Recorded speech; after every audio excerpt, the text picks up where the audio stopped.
Jaya Radha Madhava Punya Bihari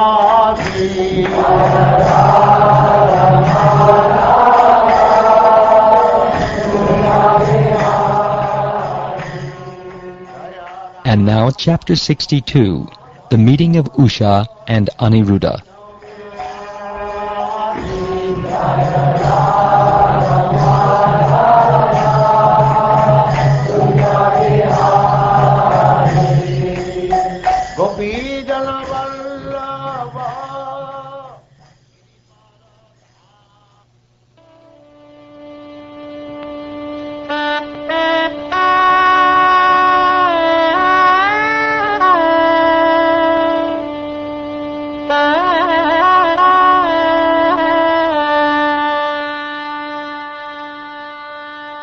King Pariksit said, "The best of the Yadus married Banasura's daughter Usha, and as a result a great fearsome battle occurred between Lord Hari and Lord Shankara. Please explain everything about this incident, O most powerful of mystics." Bana was the oldest of the 100 sons fathered by the great saint Bali Maharaj, who gave the whole earth in charity to Lord Hari when he appeared as Vamanadev. Banasura, born from Bali's semen, became a great devotee of Lord Shiva. His behavior was always respectable, and he was generous, intelligent, truthful, and firm in his vows.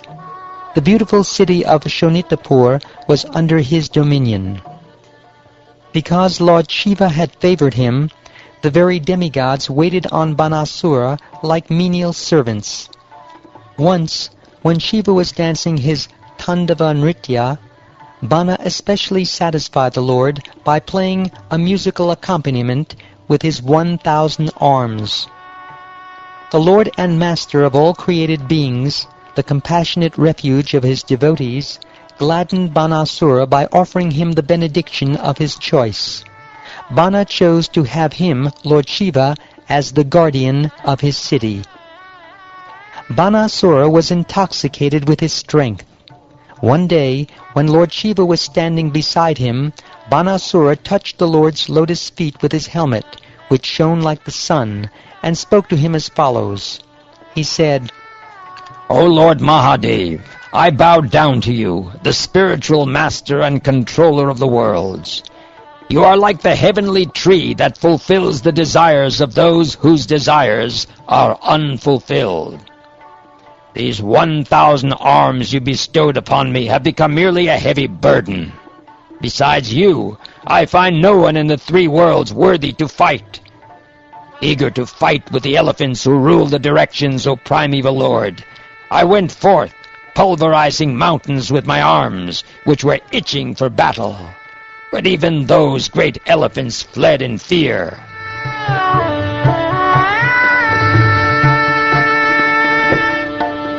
Hearing this, Lord Shiva became angry and replied, "Your flag will be broken, fool, when you have done battle with one who is my equal. That fight will vanquish your conceit." Thus advised, unintelligent Banasura was delighted. The fool then went home, O king, to wait for that which Lord Girisha had predicted, the destruction of his prowess. In a dream, Bana's daughter, the maiden Usha, had an amorous encounter with the son of Pradyumna, though she had never before seen or heard of her lover. Losing sight of him in her dream, Usha suddenly sat up in the midst of her girlfriends, crying out, "Where are you, my lover?" She was greatly disturbed and embarrassed. Banasura had a minister named Kumbanda, whose daughter was Chitralekha. A companion of Usha's, she was filled with curiosity, and thus she inquired from her friend. She asked, "Who are you searching for, O fine-browed one? What is this hankering you're feeling? Until now, O princess, I haven't seen any man take your hand in marriage." "In my dream, I saw a certain man who had a dark blue complexion, lotus eyes, yellow garments, and mighty arms. He was the kind who touches women's hearts.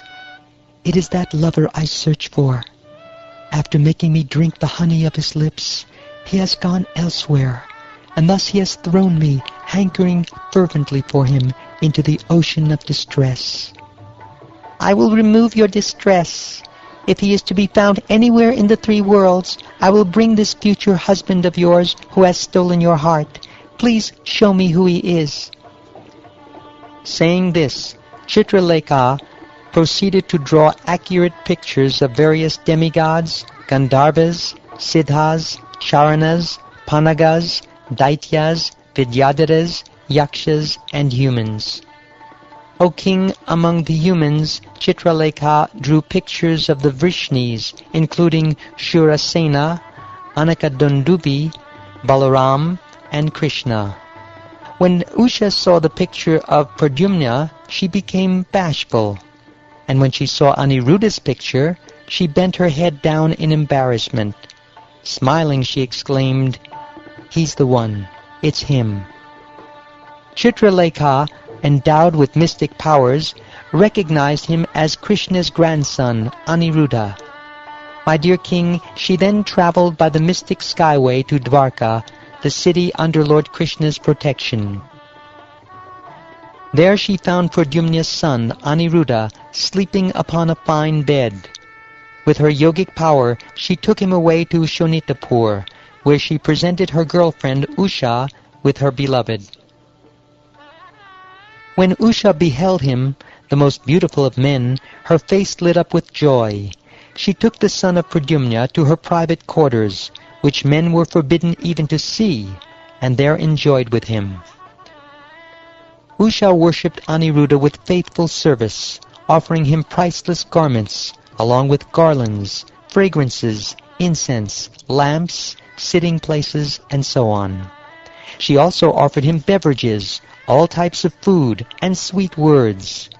As he thus remained hidden in the young lady's quarters, Aniruddha did not notice the passing of the days, for his senses were captivated by Usha, whose affection for him ever increased.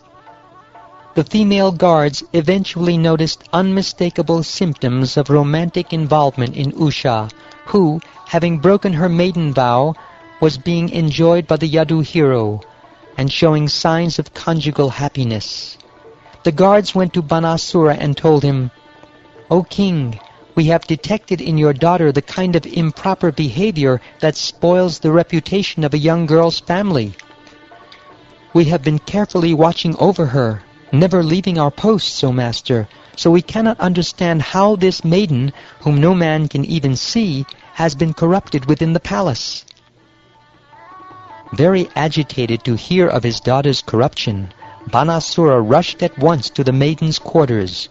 There he saw the pride of the Yadus, Aniruddha. Banasura saw before him Cupid's own son, possessed of unrivaled beauty, with dark blue complexion, yellow garments, lotus eyes, and formidable arms. His face was adorned with effulgent earrings and hair, and also with smiling glances.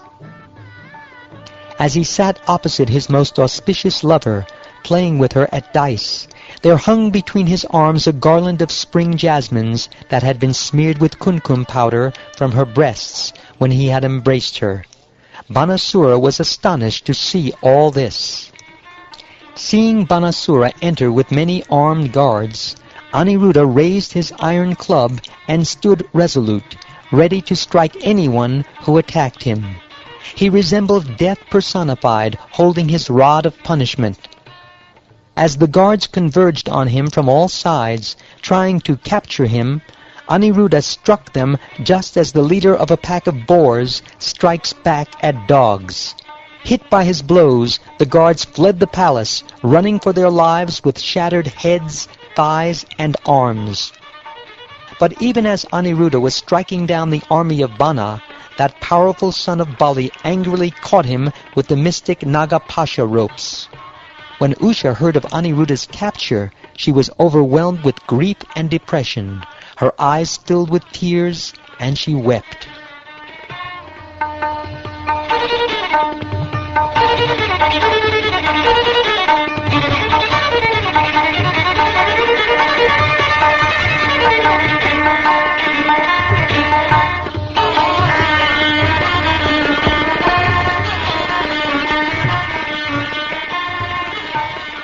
Thus ends the 62nd chapter of the 10th canto of the Srimad Bhagavatam, entitled The Meeting of Usha and Aniruddha.